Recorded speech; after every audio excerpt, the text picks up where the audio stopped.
Everyone supports increased funding for programs like education or better schools. But what if I told you that that came at the cost of reducing and removing your state's surplus? That seems to be the case in Pennsylvania's latest budget, delivered recently by Pennsylvania Governor Josh Shapiro. But what all is in the budget? What are the governor's agenda items? And will the legislature give him what he wants?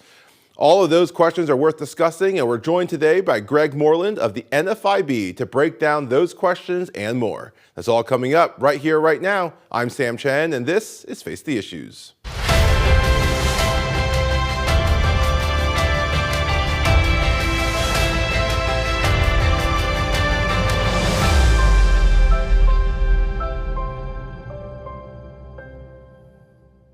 Good evening and welcome to Face the Issues. It's that time of year again where the governors and states across the country deliver their budget addresses, state versions of a State of the Union, where they talk about what their state is doing and, more importantly, what they would like to see their state do in the year ahead. That's occurred in the Keystone State of Pennsylvania, where Governor Josh Shapiro, fresh off of vice presidential speculation in the last election, has delivered his governor's budget address. And the last one before he rolls into election year in 2026. And so what's all in this budget? And what would the reaction be if we found out some of the funding mechanisms for the budget? That seems to always be the question. We're joined today to talk about this with Greg Moreland, who's the Pennsylvania State Director for the National Federation of Independent Business. Greg, welcome back to Face the Issues. It's great to see you. Hey, thanks for having me, Sam. Great to be here. It's always good to have you here, Greg. I appreciate the insights that you give us. And so let's just jump into this. So I think the unsurprising part, it's a $51.5 billion general fund spending budget, a little bit up from the last one, which was a little bit up from the one before. We typically see this with governors. Their budgets kind of go up a little bit each time. Top line number, $75 million increase in basic education funding, $526 million investment in what they call the bipartisan adequacy formula. So there's a number of different kinds of things that come up. But from the top, let me ask you that before we get into specifics, just overall reactions to this budget. You represent an organization that represents small businesses across Pennsylvania, but also across the country. What's your reaction to this budget overall? What's good? What concerns you? What are your overall reactions? I think from the small business perspective, this budget is certainly concerning. Anytime you have an 8% increase in government spending, that can lead to some concerns.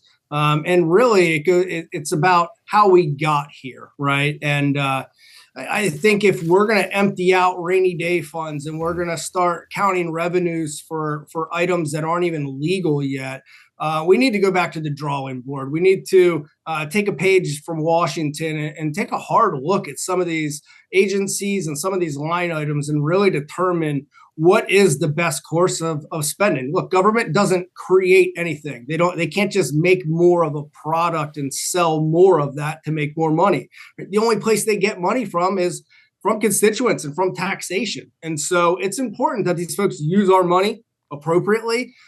Some folks have called this a common sense budget. That is not necessarily our interpretation of his budget proposal. I think any time that you are spending billions of dollars extra on top of the revenues and you're actually deficit spending, that's certainly a concern for small businesses. They're scared of the future. And if we empty out this rainy day fund, what that's going to mean for future taxation. Look, we're about halfway through the fiscal year right now, and general fund revenue is $24.1 billion.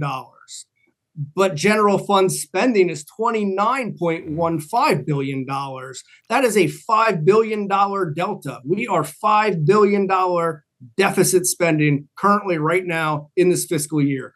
Unsustainable, cannot continue down this path. We need to get back on track, a balanced budget, priorities, make sure that we have a good climate for our businesses to operate in. Greg, one of the things about this budget, you mentioned the pay for, right? Everything that gets spent needs to be paid for. It comes out of tax dollars. and so forth. Two of the things that this budget does, one is it depletes the surplus that the state has had, and then the second thing is it dips into the rainy day fund. Could you talk, just for our viewers' sake, what is the surplus? Where did that come from? And what is the rainy day fund? Why is that such an important thing? Both Republicans and Democrats talk about preserving it. Why is the governor dipping into it? And what is it? And why is the governor dipping into it? Sure. So think of the surplus funds as your savings account, right? You have a checking account where most of your activity happens.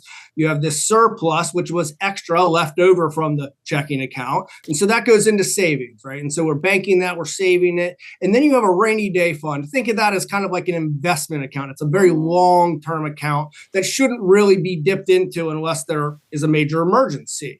Well, what Governor Shapiro has done is come into office with about $14 billion in surplus rainy day funds. And unfortunately, if he continues down this path by 2028, that balance will be zero, right? That would be like, first of all, spending more money than you're bringing in, but then also raiding your savings fund and zeroing that out, but then also going to your investment fund and zeroing that out as well, just to sustain your average spend, right? That's not sustainable. The way we got here was through strong leadership in the House and the Senate to put these dollars away, especially during the COVID time period when there were all those blank checks coming in from Washington, D.C. We squirreled a lot of that money away. And Shapiro is on record several times over saying, we shouldn't squirrel that money away. We should spend that money. Well, if we're going to spend it, we need to do it in a smart way, because that money currently is preventing any tax increase broad-based across the multiple sectors, through whether it's a sales tax increase or income tax increase. There is a tax increase coming down the road. There is. This is unsustainable. This amount of spending is absolutely unsustainable. PA faces a $3.6 billion structural deficit that the Independent Fiscal Office projects will balloon to $6.8 billion by the end of the decade. We got here through smart fiscal management. We need to get back to that smart fiscal management. Government cannot be everything to everyone, and we need to get back to its core functions. Greg, to your point, this budget would use up the general fund surplus. It would bring it down to zero, and then take another $1.6 billion out of the rainy day fund. That would leave it with a balance of about $1.6 billion by the end of the fiscal year. But this is also assuming that the pay-fors in the budget all come about. And one of the issues that Senator Ward has raised is that some of these proposals that would help pay for some of the budget are not actually things that are currently happening in Pennsylvania. So the two big ones, kind of headliners, all the press has been talking about in this budget, are the legalization of marijuana, the legalization of cannabis, and then tapping into skill game revenue. Let's start with the legalization of cannabis. The part of this budget is built on that happening, if I'm not mistaken. How likely do you think this legislature is to legalizing cannabis, and how much would they bring in if it succeeds? Well, unfortunately, I don't believe that legalizing recreational marijuana is going to be on the table this year for the budget. And NFIB is, Switzerland on this issue. We're not going to take a position on the legalization of marijuana, but we will weigh in on employer protections and ensuring that employers have the right to address this issue within their workplace.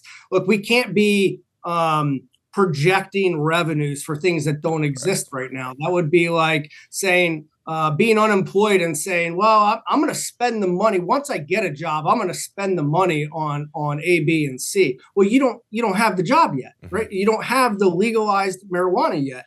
The framework is not even there. And so to count on $536 million in revenue from a 20% tax on something that is not legal yet is just nonsensical. And in full disclosure, Republican and Democrat governors do this all the time. They add in revenues to increase the amount of money that they can spend, and then leave the tough work to the legislature to hash out that issue and whether or not they have the support to legalize or not. it really relies on legislative action and not the governor. But to count on it in such a big number between marijuana and skill games, for this upcoming year, it's over $900 million of revenue he's counting on, of which does not exist at all in the slightest at this time. I think there's a much better chance that skill games do find themselves legalized and regulated by the end of the year. Skill games have been a big boom for small business. Go into any restaurant, bar, laundromat, whatever it might be, convenience store, and many of these machines exist. There's about 70,000 of these machines that exist currently out on the streets. During COVID time period when the government shut down businesses and there were limitations on alcohol sales, food sales, dining hours, all of that stuff, skill games were a lifeline to our small businesses. And so we want to see them legalized fully. We want the state to get their portion of it. Even the industry wants their machines to be legalized and regulated. And so I think we can get there this year in the budget. But counting your chickens before the eggs have hatched is not a good plan, especially when you're talking about nearly $1 billion. Yeah. And Greg, to your point, we've seen this before. I mean, we remember this with when the casinos were first coming to Pennsylvania and Governor Rendell is counting how much they're bringing in before the first beam's been laid to build any of these things. Let me ask about the skill games. So help us understand the current situation. Are they not legal, but they're operating in a number of different businesses? It's a gray area. They are not explicitly legal, but they are not explicitly illegal, right? The machines, the VGTs and the slot machines you see at casinos are all regulated and taxed at a rate, and they have regulatory framework built into that system. There are certain, they need to pay out X number of dollars in the algorithm and stuff. Well, that is a pure game of chance, right? There is no skill in playing a slot machine. Right. What the courts have deemed here in Pennsylvania is that PA skill machines are not pure chance, but they actually involve skill, right? You can stop the machine. You can go through a system of going down the color-coded dots and stuff like that. There is a skill aspect to it. And so that makes them different from VGTs and from slot machines. And so they are not explicitly illegal, but there is no enabling legislation currently in statute that explicitly legalizes them. And so right now, they are not paying tax. They are not regulated. But they are out there and they're on the street. And I don't think we're clawing them back. And quite honestly, our small businesses don't want them clawed back. They've been a good lifeline to them during down times. And so, again, I think we can get there with skill games. They're a little bit different than your VGTs and your regular old slot machines at the casino. So is your prediction, we could probably get there on skill games, but the legalization of cannabis is much further out? Yeah, absolutely. I think the legislature here in PA is really waiting on the federal government to move on marijuana. Federal government has no role in skill games. We can handle that all here ourselves inside the state. But really, I think at the state level, we are waiting on the federal government to see whether or not it gets reclassified to, from a Schedule 1 to a Schedule 3. And what that means for the Commonwealth. So, Greg, last question in the segment. So, if cannabis does not get legalized, that's another $500 million in this budget. So, does that increase how much is being taken out of the rainy day fund then? Well, the good thing about the governor's budget proposal is it is simply a proposal. These numbers are not written in stone. These numbers are not in statute yet. This is Governor Shapiro's idea of a good budget. Now the hard work needs to be done. That final spend number will be determined by the legislature and then sent to the governor for signature. Hopefully, throughout this appropriations process, we come to a better understanding of the needs of the agencies and of the Commonwealth. And the final product that we see, hopefully before June 30th, the constitutional deadline for the budget, hopefully that number is not in the 50s, quite honestly. I think if we hope to prevent any future tax increase, we're going to have to do a deep dive into these numbers. We're going to have to bring that spend number down, and we're going to have to pray and hope that we can get good policies into place to get those revenue numbers up. Yeah. Greg, that's a great breakdown. Thank you. We're going to go to the break. Don't go away. We'll be right back.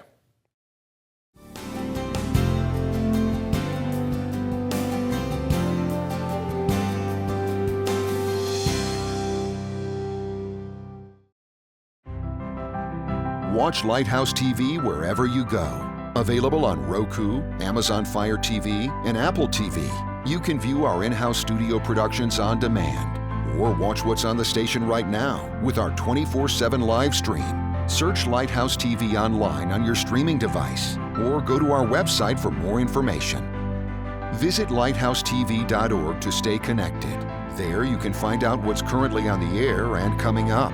How to watch in your area on cable, satellite, broadcast, or streaming devices. Watch past programs or our live stream. Follow us on social media and learn more about the station, our hosts, and our programming. Lighthouse TV, positively different.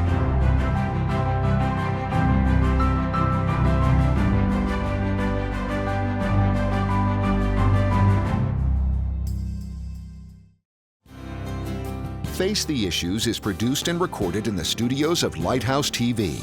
Positively different.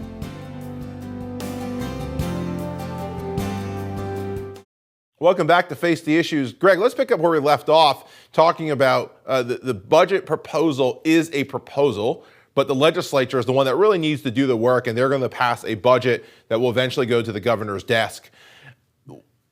When we look at, you said you're hoping that that number is below 50 billion.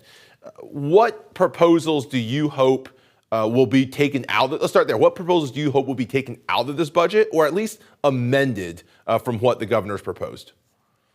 Sure. Well, I think we need to start with his proposal on minimum wage.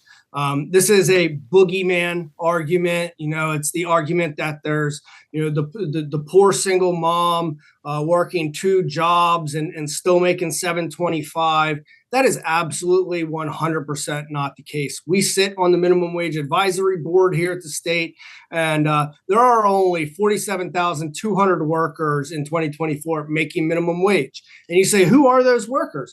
Well, they're servers, right? They're tipped workers. They're not actually truly making minimum wage. There are also folks that work with nonprofit organizations that have intellectual disabilities, and they're given a job that keeps them busy, it keeps them engaged, keeps them socialized, right? Gets them out of the house and provides purpose in their lives, right? And so when we're looking at who's making minimum wage and this great impact on, if we raise minimum wage, we'll just help everyone out. It's not the case. The average person is overwhelmingly falls into these categories. 16 to 24 years old, a high school graduate, 85% have never been married, 94% have never had children, 75% of them live in a household with income greater than $75,000. 42% actually live in a household with greater income than $150,000. People making minimum wage are not the breadwinners in their home. It's a boogeyman argument that Democrats have hid behind for many years. Raising the minimum wage is going to cost economic output here in the Commonwealth, most of which is going to be burdened by the small business industry. And so we think the minimum wage is just fine where it is. Secondary, I think energy. Energy is an enormous topic here in the Commonwealth. We are the second largest net exporter of energy in the entire country. We have what no one else has here in the Commonwealth, and we have resources underneath our feet that can sustain us for generations. Right? We are not utilizing that resource to the best of our ability. Governor Shapiro previously has sided with and supported RGGI, Regional Greenhouse Gas Initiative. He is now on to his new and improved PACER proposal, which is a cap and trade program, which is a fancy way of saying, if you emit carbon, we're going to tax you and you're going to pay it into a fund, and then we're going to subsidize folks that can't afford electricity, we're going to subsidize them through those payments. Well, what does that do when you charge an electric distribution company higher dollars for their output? Well, they roll it downhill to the end consumer, right? This is going to increase energy costs. We are in a time period of great energy desire. We have data centers going up all across the Commonwealth and the country. These are putting a new burden on our PJM grid. We need to have a grid that when you hit the light switch, the lights go on, right? We cannot afford to have rolling blackouts and other things because we did not invest in our grid. I think education is one of those where we want to see some return on the investment, right? Governor Shapiro always refers to the money he's spending in the budget as an investment. As a taxpayer, I haven't really seen a return on my investment then if that's the case. The state ranks 7th nationally in per pupil spending at $22,000 a year, but that money is only paid for 31% proficiency in 8th grade math and reading. And so what are we paying for, right? We need to get these kids in schools that are really, truly educating and have results that match that. And, I think there are a litany of proposals within this, 94-minute long budget presentation he gave. We want to control spending. We want to use the surplus monies in the special funds. The special funds equal nearly as much as the general fund budget of 51 billion. And so it's not just the 51 billion in the general fund proposal that we need to take a look at. We need to be doing a deep dive into the special funds. Human services costs are going up tremendously. We need to have work requirements for able-bodied adults. If you are of working age and you are able-bodied and collecting social program dollars, there should be a requirement on you that you either volunteer and or have some sort of occupation. And so I think those are some of the proposals we're looking at. And also, I think I'd finalize with just governors traditionally have surplus spending where they actually spend far greater than what has been appropriated. And then the General Assembly needs to come back the next session and remedy that. We would like to see a little bit more legislative oversight and transparency put to that spending by the executive branch. Greg, the small businesses, a lot of them that you represent, you guys have, you represent them, and you're lobbying, advocating for them with these legislative offices on this budget. What do you tell the small business owners? The policy, at the end of the day, the budget, whatever it becomes, is going to pass, and small business owners have to deal with the consequences, whether good or bad. So what do you tell them about how to either get ready for this budget or just even any of the economic changes coming down, whether federally or statewide? How do they prepare for that in this coming year? Well, we always say cash is king, right? Keep cash on hand. Make sure that you're doing your part in saving and ensuring that you have a nest egg should things go sideways, should there be a tax increase, should you have to close your business for any public health emergency, whatever it might be. But a real recommendation that we're telling our small business owners, engage with your elected official. There is nothing more powerful to a legislator than the story of the small business owner. If you're a business owner, you're watching this, please look up who your state legislator, your state representative, senator is, your congressperson, and engage with them. Tell them what's on your mind. What is making you successful? What is hurting you? What are things that you think should be changed in law? Right? If you're not engaging in the process, you're allowing others that don't have your interests to engage for you. Okay, so what we're telling them is hold these meetings with your elected officials. Tell them your story from start to finish, how you got to where you're at, and how much longer you can sustain should things not change here on the state level. I think the federal government is doing a deep dive into the trillions of dollars of debt that this country has accumulated over hundreds of years. We need to do more of that on the state level. We need to ensure that every single dollar that a taxpayer is paying into the system is being utilized appropriately and is not being utilized for things that are not beneficial to driving this Commonwealth forward. Okay. Well, I think that's great advice. Greg, thank you so much. Don't go away. We'll be right back.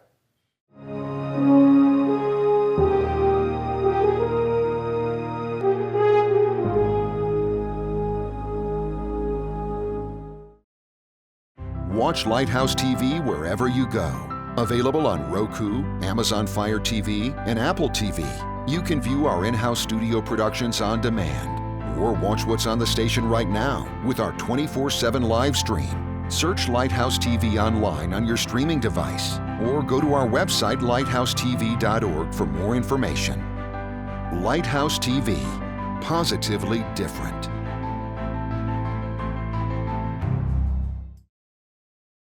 Welcome back to Face the Issues. Greg, thank you again for joining us as you do every year to break down the governor's budget. As we close out, as you know, we like to get to know our guests better outside of the work that they do. And Greg, you've been on the show before talking about your experiences in the military. You've served our country as a veteran. You've talked about some of the health challenges that came from your deployments.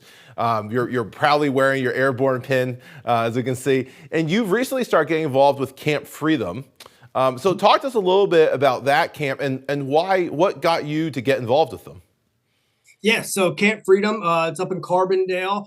They're a nonprofit organization that provides outdoor activities to disabled veterans, first responders, family members, Gold Star families.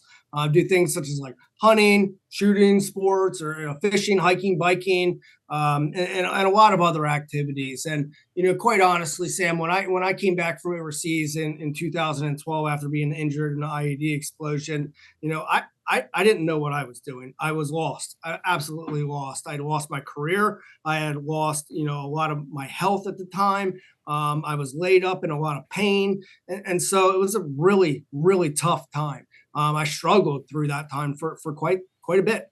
And I found a couple of different organizations, one that, they're very similar to what Camp Freedom does, that really encourages our warfighters and first responders to get back out into the communities, do recreational therapy, enjoy the world that we live in, right? Enjoy the environment that surrounds us. Take that in, reflect on that, and understand how lucky we are to still be on this earth and to still live in the United States of America. And so I just want to let the viewers know today, Camp Freedom, campfreedompa.org. It's a wonderful organization. They do gun raffles, all around the Commonwealth. They're doing one here in Lebanon County in March that I'll be speaking at and attending. And so I just want to put that on your viewers' radars because it's incredibly important that we support our warfighters, not only while they're in uniform, but even more importantly, I think, after they get back in that transition, because that transition can certainly be difficult, to say the least. Greg, I appreciate you taking your own story and all the pain that you had to walk through and now using it to shine a light on it and to help others. So thank you so much for sharing Camp Freedom with all of us. And of course, as always, for joining us. Absolutely. Thank you for having me, Sam. Anytime. Yeah, our pleasure. And I want to thank Greg Moreland again from NFIB for joining us. I want to thank each of you for tuning in. That is our show for this evening. We hope to see you again right back here next week. My name is Sam Chen. On behalf of all of us here at Face the Issues, thank you and good night.